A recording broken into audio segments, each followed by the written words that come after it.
Welcome to another episode of the Unified CXM Experience.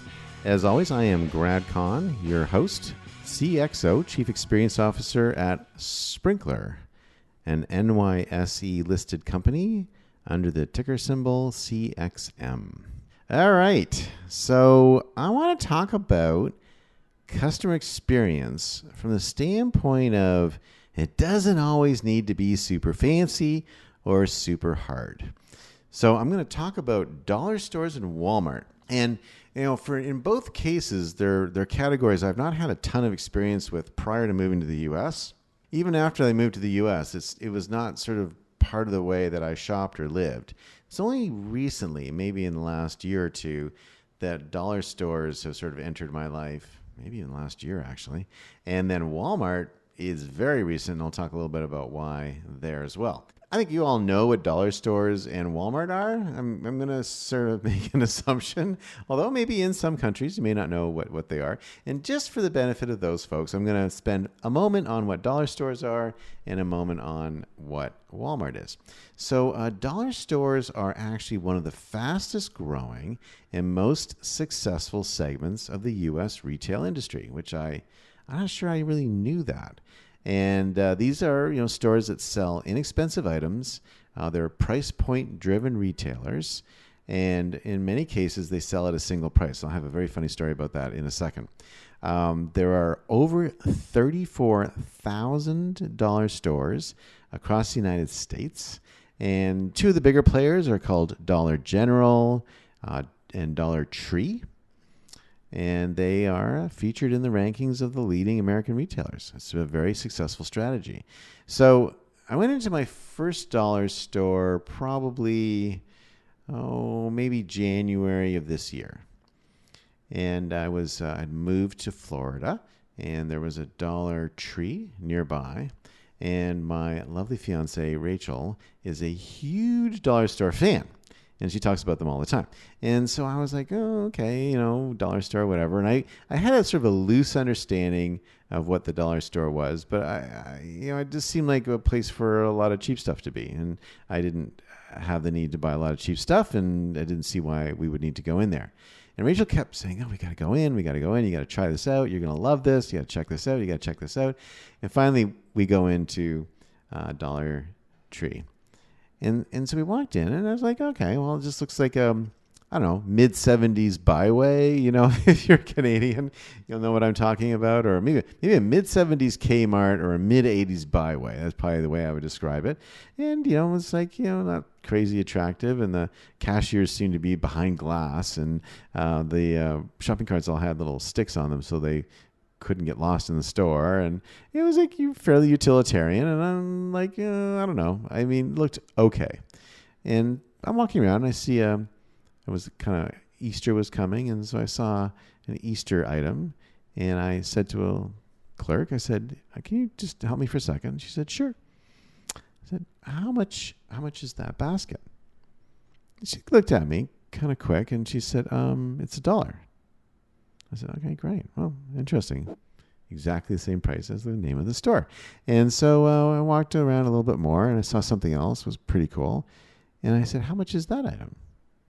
And the next clerk sort of looked at me with a bit of a weird look on their face, and they said, it's $1. And I was like, well, how about this item over here? And she looks at me and goes, $1. And I said, and this here? And she's like, starts speaking really slowly because she obviously has concluded there's something deeply wrong with me. She goes, $1? And I went, wait a second. I said, is everything in here $1? And she's like, yeah, it's a dollar store. Now, forgive me, but like I kind of felt like dollar store was like a communication of the value, or that some things were $1, but some things would be more than $1, or I don't know. I didn't get that everything in the store was $1. It's interesting how that changed things. Suddenly I was like, wow, all this stuff's $1. And, when it's $1, it just doesn't seem like that big a deal. I could buy this, not like it, throw it out. It's just $1. And next thing you know, I'd filled a shopping cart with stuff that I didn't know I needed, but I did need. And they were all items were $1. Now, there's no sales. They don't have half price. It's just $1 all the time. And, it checked out through a fairly utilitarian checkout function, dumped the stuff in the car, went home. All of it worked great. A lot of pool stuff, things for the outside, worked fantastic. And I thought to myself, wow, that was a really great experience.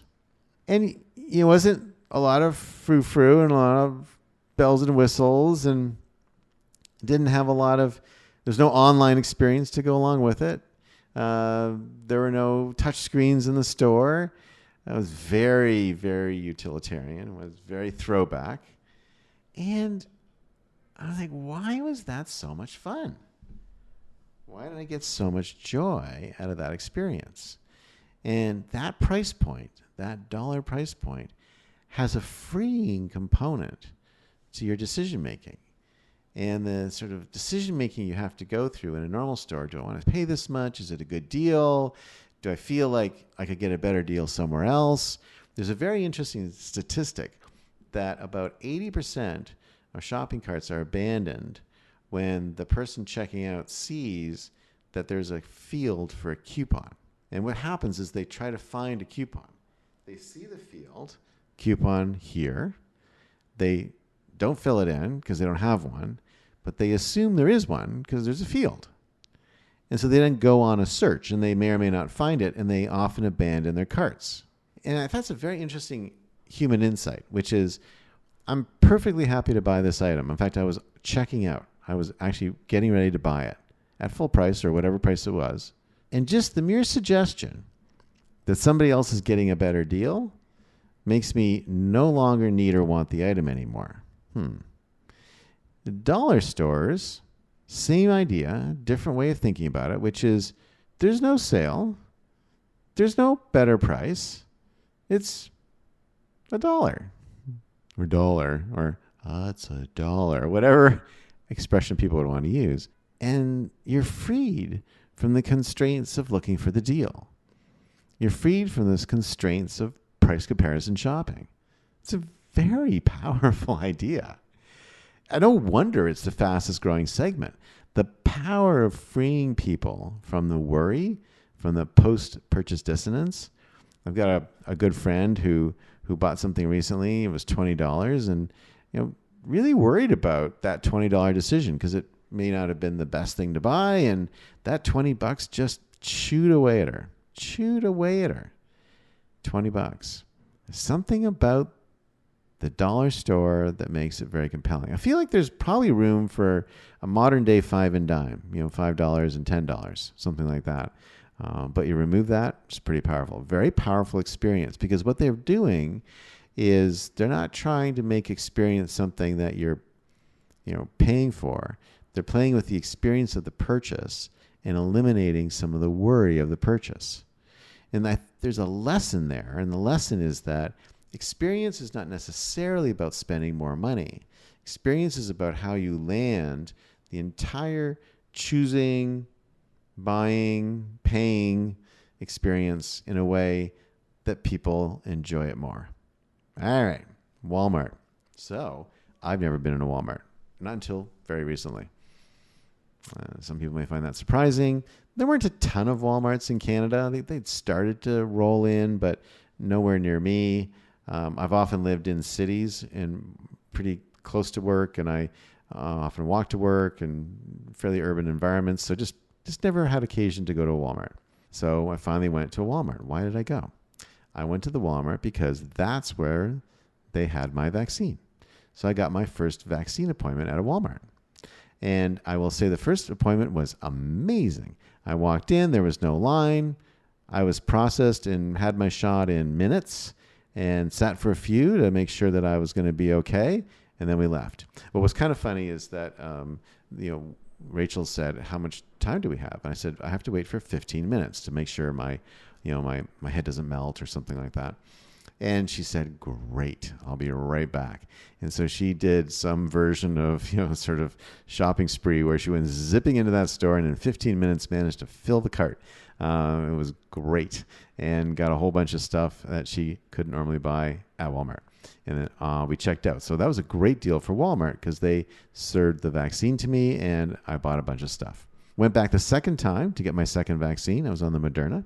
And it wasn't quite as coordinated. Things were a bit busier. Took a couple hours. But I live streamed that shot to the whole company. So people saw me getting my shot, which was kind of cool. And they were kind enough to let me do that. And then I had my second vaccine shot. And what was interesting to me about Walmart, and I'll try to use beginner's eyes on this to sort of, create maybe some perspective, was just how incredibly well organized the store was from the standpoint of wayfinding. If you look up, all these great, huge, monstrous signs are in the ceiling, and they show you where things are and what departments are where. It's actually a very small store in a way, although the square footage was extraordinary. But it's a small store because the size of these overhead signs is so significant that you know where everything is, and you can look around really quickly. And it was very easy to find my way. So it was really a great experience. I was blown away by how easy it was to shop and find things in Walmart. Got what we needed. Very efficient process with the vaccines, and out we went. And again, it struck me that they've delivered a good experience, but again, they didn't spend a ton of money. What they did is they put some thought into the finding experience, right? So dollar stores, I think, are optimizing on the checkout experience, reduce price dissonance. What Walmart's doing is on the finding experience, they make it very easy to find things. You can go around and get whatever you need in the store fairly quickly. I thought that was a very interesting insight as well. People are basically looking at all these different stages. And I would say that the dollar store did a very poor job of finding, partly because I think the inventory is changing all the time. So you just have to kind of randomly go through the aisles. But finding was terrible at the dollar store. Checkout was easy. At Walmart, checkout was fine. Nothing special one way or the other. There was still that dissonance of, am I getting the best prices here? I think I am, but am I? But the finding was really fantastic. So interesting ways of thinking about the experience. What I encourage you to do is break down your experience. Break it down into how easy it is to find the thing that I'm buying. How easy is it to gather it, put it in the cart or, kind of put my hands on it one way or the other.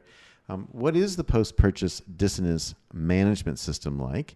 How am I going to check out and pay? And what's it like to get back into my vehicle or transportation and move it back to the house? And thinking that through from end to end is, I think, a very powerful idea for retailers. If you heard me talk about B&H Photo Video Audio the other day, they have done, I think, an amazing job on the middle part of the process. Right, so the findings, like, okay, you have to talk to a person. The checkout is fine. You're standing there with a credit card, usual.